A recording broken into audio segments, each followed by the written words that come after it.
السلام عليكم ورحمة الله وبركاته. إن الحمد لله نحمده ونستعينه ونستغفره ونعوذ بالله من شرور أنفسنا ومن سيئات أعمالنا. من يهده الله فلا مضل له ومن يضلل فلا هادي له، وأشهد أن لا إله إلا الله وحده لا شريك له، وأشهد أن محمدا عبده ورسوله. وبعد، وقال الله تبارك وتعالى: إنا أنزلناه في ليلة القدر وما أدراك ما ليلة القدر ليلة القدر خير من 1000 شهر تنزل الملائكة والروح فيها بإذن ربهم من كل أمر سلام هي حتى مطلع الفجر. صدق اللہ العظیم۔ تمام قسم کی تعریفیں و بڑائی و بزرگی اللہ رب العزت کے لیے ہے، جو ہمارا حقیقی مالک ہے، حقیقی خالق ہے، حقیقی مدبر ہے۔ لاکھوں کروڑوں درود و سلام ہو سرور کائنات، فخر موجودات احمد مجتبی محمد مصطفیٰ صلی اللہ علیہ وسلم پر، جنہیں اللہ تعالیٰ نے سارے کائنات کے لیے رحمت بنا کر مبعوث کیا۔ میں اللہ رب العزت کی بارگاہ میں دعا کرتا ہوں کہ اللہ تعالیٰ جس طرح ہمیں اس مبارک مجلس میں، اس مبارک گھڑی میں، اس مبارک رات میں ان مبارک چہروں کے ساتھ جمع کیا ہے، اسی طرح ہمیں جنات الفردوس میں جمع کریں۔ اور میں اللہ سبحانہ و تعالیٰ سے دعا کرتا ہوں کہ اللہ سبحانہ و تعالیٰ رمضان کی ہماری محنتوں کو قبول فرمائے، رمضان کی ہماری عبادتوں کو قبول فرمائے، رمضان کے ہمارے روزے، ہماری نمازیں، ہمارے ذکر و اذکار، ہمارے استغفار، ہماری دعائیں، ہمارے رونے کو قبول فرمائے۔ اور اللہ سے دعا کرتا ہوں کہ اللہ سبحانہ و تعالیٰ جیسے ہمیں اس رات میں زندہ رکھا ہے، ویسے آنے والے راتوں میں بھی زندہ رکھے، تاکہ ہم خوب استغفار اور توبہ کریں، اور جن کے بدلے اللہ سبحانہ و تعالی ہمیں جہنم سے چھٹکارا عطا کرے، آمین یا رب العالمین۔ عزیز ساتھیوں، بزرگوں، ماؤں، بہنوں اور خواتین اسلام، آج کی رات آخری عشرے کی راتوں کا آغاز ہو رہا ہے۔ آپ صلی اللہ علیہ وسلم نے ارشاد فرمایا: تحروها فی عشر الاواخر من رمضان، وفی روایت اخرى تحروها فی وتر من اللیالی۔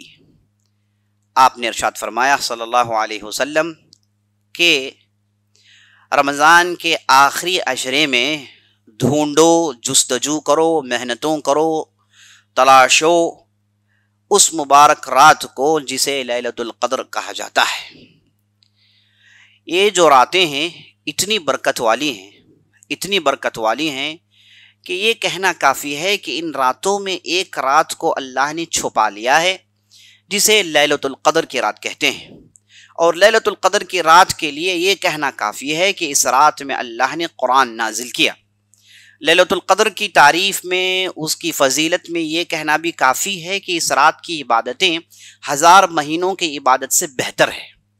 اور لیلۃ القدر کے لیے کہنا بھی کافی ہے کہ اس رات میں اللہ سبحانہ و تعالیٰ نے تقدیر اتارنے کے سلسلے کو باقی رکھا۔ لیلۃ القدر کو لیلۃ القدر اس لیے کہتے ہیں کہ قدر کا معنی یہ آتا ہے کہ بلند مرتبے والی رات، بڑی رات، عظیم رات، بہت زیادہ فضیلت والی رات۔ قدر کا ایک معنی یہ بھی آتا ہے۔ دوسرا معنی قدر کا یہ بھی آتا ہے کہ تنگ ہونا، تنگ ہونے کا بھی معنی آتا ہے۔ معنی یہ کہ اس رات میں اتنے ملائکہ نازل ہوتے ہیں، ان کا نزول اتنی کثرت سے ہوتا ہے کہ پوری زمین تنگ پڑ جاتی ہے ملائکہ کی کثرت کی وجہ سے۔ ایک معنی یہ آتا ہے۔ تیسرا معنی یہ بھی آتا ہے کہ اللہ سبحانہ و تعالیٰ نے اس رات میں تقدیر نازل کرنے کا جو سسٹم رکھا ہے اس کی وجہ سے۔ ہم سب جانتے ہیں کہ ایک تقدیر ہے جسے اللہ نے اپنے پاس لکھ رکھا ہے، جیسا کہ مسلم کی روایت ہے، آپ صلی اللہ علیہ وسلم ارشاد فرماتے ہیں: ان اللہ کتب مقادیر الخلائق قبل ان یخلق السماوات والارض ب50,000 سنہ۔ اللہ نے زمین آسمان بنانے سے پہلے 50,000 سال پہلے اللہ نے ساری تقدیر کو لکھ کر اپنے پاس محفوظ رکھ لیا۔ ام الکتاب جس کا ذکر ہم قرآن حدیث میں پڑھتے ہیں، اس کا معنی یہ لوح محفوظ جس میں اللہ نے ساری دنیا، ساری مخلوقات، جب تک جو کچھ بھی رہے گا اس وقت جو کچھ بھی ہوگا اللہ نے اس کتاب میں لکھ کر اپنے پاس محفوظ رکھ لیا۔ تو لیلۃ القدر کی رات میں ہوتا یہ ہے کہ اللہ سبحانہ و تعالی جسے تقدیر حولی کہتے ہیں، ایک سال کی تقدیر نازل کرتا ہے، جس میں اس رات سے لے کر آئندہ رات آنے تک جو بھی زمین میں ہونے والا ہے، جو بھی زمین میں زندہ رہنے والا ہے، جو بھی زمین میں نیکی کمانے والا ہے، جو بھی زمین میں اچھے کام کرنے والا ہے، اور جس کے ساتھ برا ہونے والا ہے، اور جس کے ساتھ کچھ خراب ہونے والا ہے، ان تمام چیزوں کو اللہ سبحانہ و تعالیٰ نے اس رات میں اتارنے کا سسٹم رکھا ہوا ہے۔ تو عزیز ساتھیو، یہ رات بڑی عظمت والی رات ہے۔ اللہ نے قرآن میں ارشاد فرمایا، اِنَّا أَنزَلْنَاهُ فِي لَيْلَةِ الْقَدْرِ، ہم نے بلا شبہ اسے لیلۃ القدر میں نازل کیا۔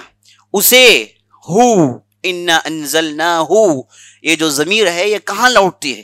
اہل علم نے بڑے تعجب سے کہا کہ اللہ نے یہاں اِنَّا أَنزَلْنَا الْقُرْآن یا پھر اِنَّا أَنزَلْنَا الْكِتَاب کا ذکر اللہ نے نہیں کیا۔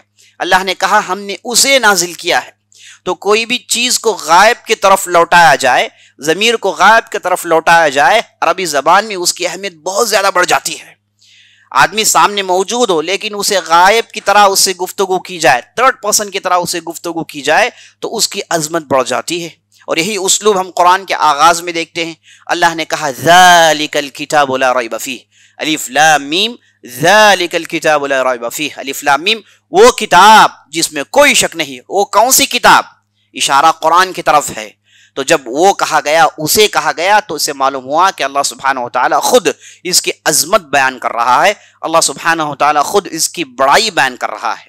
اِنَّا أَنزَلْنَاهُ فِي لَيْلَةِ الْقَدْرِ، بلا شبہ ہم نے اسے لیلۃ القدر کی رات میں نازل کیا۔ اب یہاں پر مفسرین نے دو باتیں بتائی۔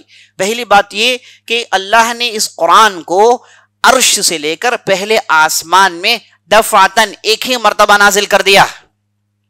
اب پہلے آسمان سے زمین میں اللہ نے اس کتاب کو وقتاً فوقتاً ضرورت کے تحت جب بھی کوئی چیز کی ضرورت پڑتی تھی اللہ نے ان آیتوں کو نازل کیا، اور یہ سلسلہ 23 سال تک چلتا رہا جب تک آپ صلی اللہ علیہ وسلم اس زمین میں رہے۔